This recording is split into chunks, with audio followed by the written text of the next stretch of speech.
देखिए दोस्तों, ये यहाँ का नज़ारा है। उधर पे वो मार्केट है जहाँ पर वो पीले कलर में बिल्डिंग है। मैं डर गया था, समय लगा गई 16,000 रुपये, मतलब पूरा आधा ही खत्म कर दिया मैं। ये देखिए दोस्तों, इस प्रकार का दिखता है नेहरू प्लेस यहाँ से। हेलो गाइस, तो मैं आप सभी का स्वागत करता हूँ मेरी एक और नई वीडियो में। तो आज दोस्तों मेरे पास एक पुराना पीसी था, मेरा काफ़ी समय से रखा हुआ था, 1 साल हो गया था, तो मैं इसको यूज नहीं कर पा रहा था। तो बात हम आगे करते चलेंगे दोस्तों। अभी हम चलते हैं इस पीसी को सेल करने के लिए, भगवान जी का आशीर्वाद लेकर के चलते हैं दोस्तों। मैं आ चुका हूँ दोस्तों बाहर। यहाँ करें हम रिक्शे का वेट। रिक्शा आते ही दोस्तों हम चलेंगे आगे के लिए। एक रिक्शा यहाँ खड़ा है लेकिन अभी ये जाएगा नहीं, तो हम दूसरे रिक्शे का वेट करते हैं दोस्तों। यहाँ पर मैं दुकान लगाता हूँ, ये रहा सामने यहाँ पर, और ये मेरी रेडी खड़ी रहती है वो रही साइड में एक तरफ।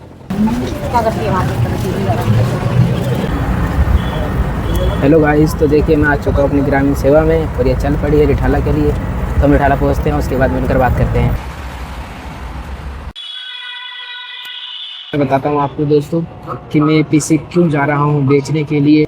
क्योंकि दोस्तों काफ़ी समय से मैं, जब से मैंने ये फ़ोन लिया है तब से इस पीसी को यूज़ करने का टाइम नहीं मिल पा रहा है। सबसे पहले तो दोस्तों आप एक वीडियो देखिए, आपको दिखाई पड़ेगा ये पीसी दिखता कैसा है और कैसा है।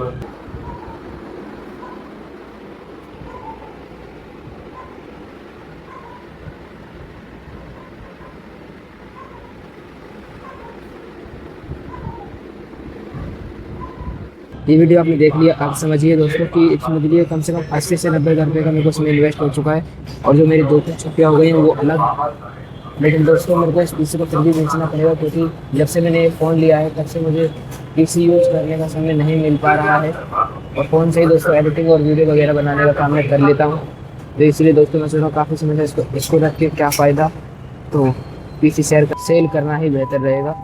तो सेल करने से पहले दोस्तों काफ़ी कंफ्यूजन हो रहा है, करूँ कि नहीं करूँ, क्योंकि इसमें पैसा काफ़ी लगा दिया है। और जो वहाँ पर मुझे रिटर्न वैल्यू बताई है वो करीबन 25 से 30 हज़ार रुपये बता रहे हैं कि इतना ही मिल पाएगा इसमें, और नहीं मिलेगा। लेकिन उस तरह दोस्तों रखूँगा तो इसको इसका वैल्यू भी कम हो जाएगा, और अगर कोई कंपोनेंट ख़राब हो गया तो ये किसी के भी काम नहीं आ सकता। तो मैं सोच रहा हूँ दोस्तों कि इसको सेल कर दूँगा, तो मुझे भी कुछ बेनिफिट हो जाएगा, और जो कोई इसको अगर वहाँ पर परचेज़ कर लेगा या किसी को बेचेंगे वो लोग, तो उसको भी कुछ कम पैसों में अच्छा पीसी मिल जाएगा। दोस्तों पीसी में कोई कमी नहीं है, पर बेचना मेरे पास और कोई रीज़न नहीं है दोस्तों इसको रखने का।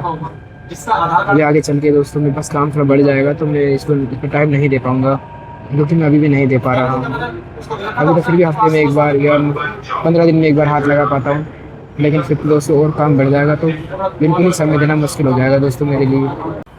हेलो गाइस, तो देखिए मैं मेट्रो प्लेटफॉर्म से बाहर आ गया हूँ नेहरू प्लेस में। मैं आपको दिखाता हूँ यहाँ के दोस्तों, ये यहाँ का नज़ारा है। उधर पे वो मार्केट है जहाँ पर वो पीले कलर में बिल्डिंग है।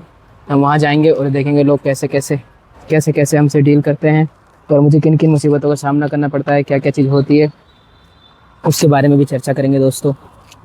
तो अभी हम चलते हैं नेहरू प्लेस के लिए। अब पीसी बेचने आया हूँ तो देखता हूँ कितनी समस्याओं का सामना करना पड़ता है हमको। वैसे काफ़ी हैवी पीसी बन गया है मेरा, बेचने की इच्छा तो नहीं करी, लेकिन उसको रख के फ़ायदा नहीं है, इस चक्कर में इसको बेचना ही पड़ेगा। चलिए दोस्तों, मतलब यहाँ नेहरू प्लेस में एंट्री किया ही था। देखिए यहाँ से मैंने एंट्री करा इस तरफ, और जब मैं यहाँ से ऐसे निकलने लगा तो यहाँ पर इस जीने के पास में एक दुकानदार ने रोक ली, और फिर उसने बोला कि भैया पीसी बेचना चाहते हो। मैंने कहा चलो रेट का पता लग जाएगा, तो मैंने उसको हाँ बोल दिया। और जैसे ही मैंने उसको हाँ बोला, उसने फिर एक बंदा बुलाया, वो मेरे साथ भेजने लगा किसी यहाँ चले जाइए।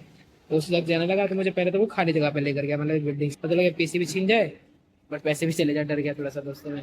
फिर मैं अंदर नहीं गया, मैंने कहा मैं बाहर खड़ा रहता हूँ, आप अंदर से होकर आ जाओ।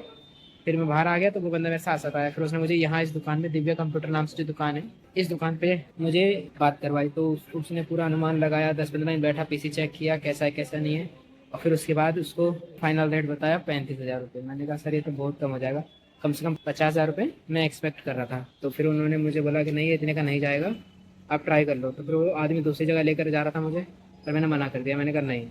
फिर वो एक तीसरी जगह लेकर गया, वो नीचे था, मतलब एक तो बिल्डिंग थी जो ऊपर थी, मैं डर गया था उस बारे लेकर। फिर उसने बोला कि वहाँ पर तुम्हें मिल जाएगा 40 से 45,000 रुपये के आसपास। मैंने कहा मैं उतना ऊपर नहीं जाऊँगा, तो मैं डॉक्यूमेंट में दे दे रहा हूँ, फोटो लेना फोटो ले लो, पीसी का वीडियो चाहिए पीसी का वीडियो ले लो, लेकिन मैं तुम्हें वो नहीं दूंगा, मैं साथ में नहीं जाऊँगा। तो फिर उस आदमी ने बातचीत किया, इधर उधर, फिर एक आध जगह और लेकर गया। वो तो चलो सामने ही था तो मैं चला गया, मैंने कहा चलो कोई बात नहीं, ये तो सामने ही है। फिर उसके बाद दोस्तों उसने मुझे उसके पास जिसके पास लेकर गया वो कोई सरदार जी थे, तो उन्होंने फिर उस पीसी को देखा और उसका रेट बताया। ये तो भाई मैं भी 35,000 रुपये ज़्यादा नहीं दे पाऊँगा। मैंने कहा कम से कम 45,000 रुपये तो मैं इसका चाहता ही हूँ। तो उन्होंने कहा नहीं भाई मैं नहीं ले पाऊँगा, फिर आप ट्राई कर लो कहीं और। फिर वो वापस वहाँ से निकला, बोला कि वहीं चलते जहाँ मैं तुमको बता रहा हूँ, वहाँ तुम्हें 45,000 रुपये तो मिल जाएगा। पर वो थोड़ा ऊपर जाना था तो मैं डर गया। मैंने कहा मैं नहीं जाऊँगा, तुमको जो मैं जहाँ जहाँ से बात करके आया, मतलब जहाँ से मैंने पीसी असेंबल कराया था, फिर मैं वहाँ पर गया। और आपको हैरानी होगी जान करके, जिससे मैंने पीसी असेंबल करवाया था उसी से मैं बात करके यहाँ पर आया था कि मेरा पीसी कितने तक का बिक जाएगा।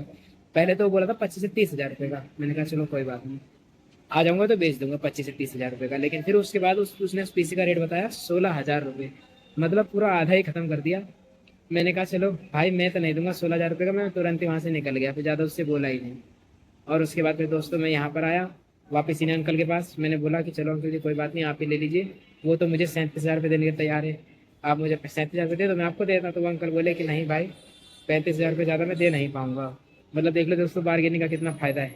और दुकान पे रहने का, सर्च मारने का, ढूंढने का, थोड़ा दिमाग लगा के बात करने से मेरे को सूखा सूखा नुकसान हो जाता है। अगर मैं ढंग से बात करे बिना चुपचाप उसी दुकान पे चला जाता जिस दुकान से मैं बात करके फ़ोन पे बात करके यहाँ तक पहुँचा था, जिस दुकान से मैंने असेंबलिंग कराया था, अगर मैं उसी दुकान पे चला जाता 15 से 20,000 रुपये मुझे देता, और फिर मेरा 15,000 रुपये का नुकसान हो जाता दोस्तों। मतलब वैसे तो मेरा नुकसान काफ़ी हो ही चुका है, करीबन 50,000 रुपये में लॉस में ही चल रहा हूँ।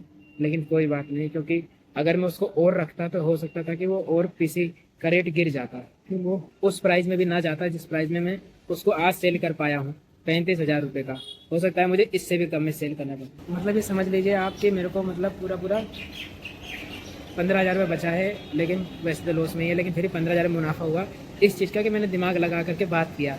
मतलब जिससे बात करके मैं यहाँ तक आया, मुझे लगा चलो 25 से 30,000 बोल रहा है तो 25,000 रुपये तक दिला ही देगा। उसके पास पहले नहीं गया, जिसने मुझे रोक लिया। मैंने कहा चलो कोई नहीं, सीधे रेट की पता करता है कि हाँ रेट क्या देख सकता है। उसने मुझे सही रेट लगवा दिया 35,000 रुपये। मैंने कहा चलो कोई बात नहीं, लेकिन मैं दूंगा नहीं इसको, फिर मैं एक जगह ट्राई जरूर करूँगा। और जो आदमी मुझे यहाँ तक लाया था उसी आदमी ने 2 दुकानें और सर्च करवाई, उन्होंने भी सेम रेट बताया 35,000 रुपये। अब फाइनल बचा था वो आदमी जिसके पास मुझे जाना था, जिसके पास मैं बात करके यहाँ पर आया। उसने मेरा रेट लगाया 16,000 रुपये। मेरे को हंसी आ रहा है इसी जान करके कि उन्होंने मेरा रेट 16,000 रुपये लगाया। मैं हैरान हो गया, लेकिन मैंने कहा चलो कोई बात नहीं। और उसके बाद फिर दोस्तों इन्हीं के पास आ गया और इनसे मैंने बोला कि लेकिन ठीक है दोस्तों जैसा भी रहा 15,000 रुपये का मुनाफा हो गया। अभी वो डाटा फॉर्मेट करने में जा रहा हूँ देखने के लिए, और उसके बाद आपको मिलता हूँ। वीडियो नहीं बना सकता, वरना मैं अंदर वीडियो बना करके आपको ज़रूर दिखाता। आप एक बार यहाँ का नज़ारा देखिए। ये देखिए दोस्तों कुछ इस प्रकार का दिखता है नेहरू प्लेस। यहाँ से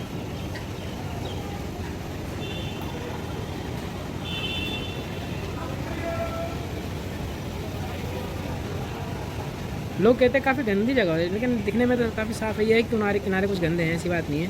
वहाँ देखेंगे तो ये थोड़ी बहुत गंदगियाँ हैं, क्योंकि गुटखा तंबाकू जहाँ जहाँ रहेगा वहाँ इंसान थोड़ी बहुत गंदगी करता ही है। लेकिन समझ में नहीं आता ऐसा क्यों करते हैं, ऐसा थोड़ी साफ़ सफाई रखनी चाहिए।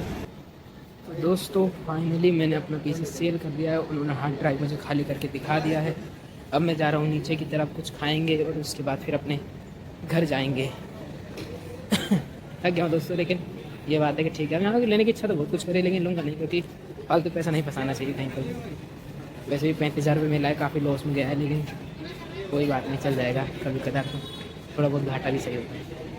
आखिर वो रखा रहता तो दोस्तों खर्च होता रहता, ये वजह में फंसा ही रहता उस चक्कर में।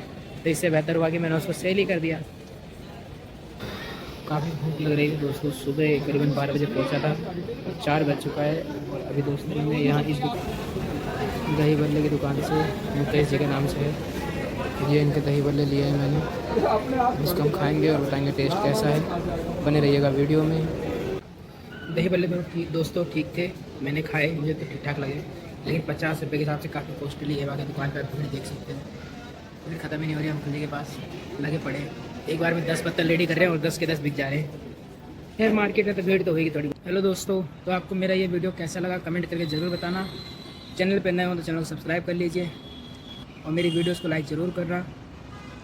मैं मिलता हूँ आपको नेक्स्ट वीडियो में, तब तक के लिए थैंक यू। इस नज़ारे के साथ मैं अपनी इस वीडियो को यहीं ख़त्म करता हूँ।